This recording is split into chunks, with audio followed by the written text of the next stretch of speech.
ایک رکشے پہ لکھا ہوا تھا، میں نے عرض کیا کہ عقلمند وہ ہے جو دیوار پہ لکھی ہوئی بات سے بھی نصیحت حاصل کرے۔ رکشے کے پیچھے لکھا تھا، اگر تجھ سے کوئی پوچھے بتا یہ زندگی کیا ہے، اگر تجھ سے کوئی پوچھے بتا یہ زندگی کیا ہے، ہتھیلی پہ ذرا سی خاک رکھنا اور اڑا دے۔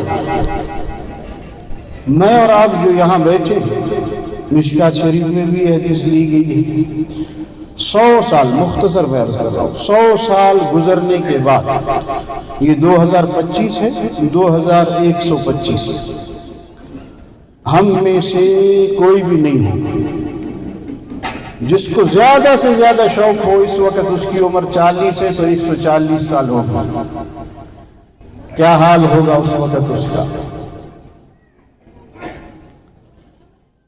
لہذا جیسے میرے ابا دادا پردادا کرائے کے مکان میں رہتے تھے، ان کے اپنے نہیں تھے، میں اور آپ بھی جائیں گے، تو گزارش یہ ہے کہ تیاری دن میں بھی اور رات میں ہر وقت اللہ رب العزت کی طرف رجوع۔